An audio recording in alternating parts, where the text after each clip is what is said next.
Hello everyone, welcome back to the channel, or if you're new, welcome to the channel.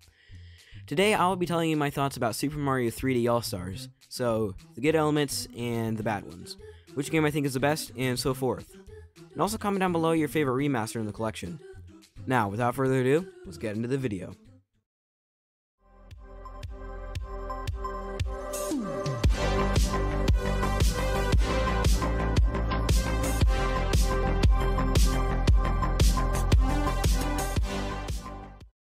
So, I've spent this past weekend playing Super Mario 3D All-Stars, and I have to say, this is in my top 5 favorite Nintendo Switch games. I mean, it has Mario's first 3D platformer with Mario 64, a refreshing new Mario game with Sunshine, and my favorite game of all time, Super Mario Galaxy. But obviously, there are some downsides, which is what we'll be talking about today. First off, why is this a limited release? I mean, they could have at least made physical copies a limited release to become some sort of collector's item. But they even made the digital version a limited release. Now, this has led many people to believe, myself included, that Nintendo did this because they are planning on making a Nintendo 64 collection for Nintendo Switch Online members, which is a plausible explanation since a lot of people may only play the collection for Super Mario 64 and maybe GoldenEye 007. But I'll save this topic for another day. Now, it's not so much the fact that this game is a limited release, although it does suck, it's how short of a time span there is to get your hands on this game, whether it's a physical copy or a digital one.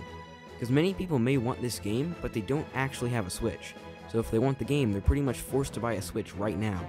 And it's hard to find a physical copy even though it's only been about 3 or 4 days after launch.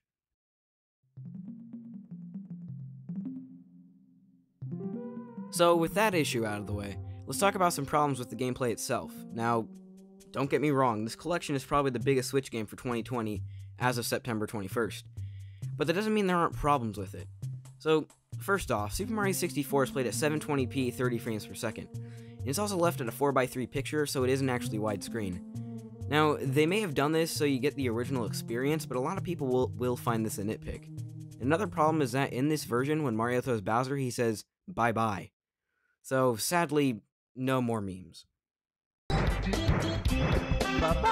Bye-bye! Bye-bye! Now, on to Mario Sunshine, and quite honestly, there really aren't a lot of issues within this remaster.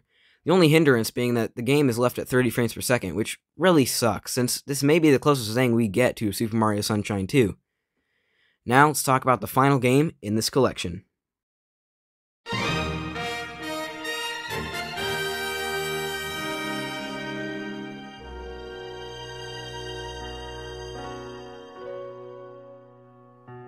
Okay, so I am going to be a bit biased towards Super Mario Galaxy, but if you look at how the game actually plays, this is technically the best game in 3D All-Stars.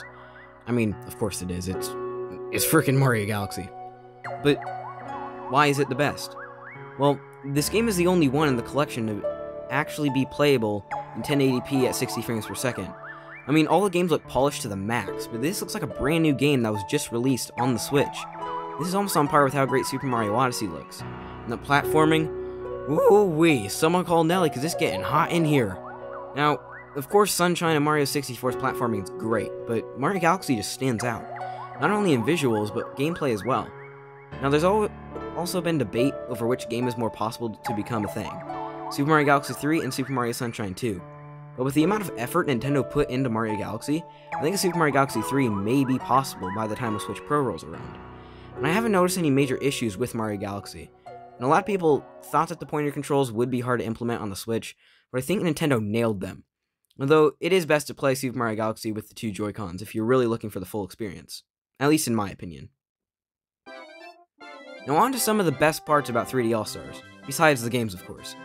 I really love how they included the full soundtracks from the 3 games, because now we don't have to look them up on YouTube, and these are some of the greatest soundtracks in Nintendo history. I also really love the fast loading time when you start up the game. I mean, you go straight in. Although the menu is a bit lackluster.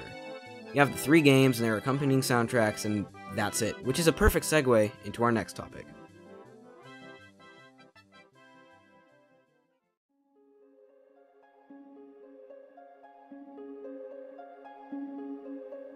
I feel like Nintendo could have added a lot more to this game, especially since it is a limited release. I would have liked to see Nintendo go all out. So here are some things I would have liked to see happen. I think it would be really cool if Nintendo had added in behind-the-scenes footage for each game featuring the original developers who worked on the 3 games. Next, I would also like to see Nintendo add in some mini-games centered around each game. Let's say for Mario 64, there were extra slider levels, or maybe puzzles centered around Nips the Rabbit. For Mario Sunshine, there could be mini-games centered around the Yoshis or the different flood nozzles you obtain throughout the game. And for Mario Galaxy, there could be extra prankster combos to play through. Now, to make up for the limited release BS Nintendo pulled, they really should add DLC for the game, since the limited release is a huge controversy. And that about wraps up this review. My overall score for this game is an 8.9 out of 10, because there are improvements that could be made to both Mario 64 and Sunshine, as well as the lack of any extra content. If you enjoyed the video, make sure to leave a like, and if you don't want to miss any other videos like this, and trust me, you won't, because I have another discussion type video coming out in 2 days. So stay tuned for that. Thank you all for watching, and have a great day.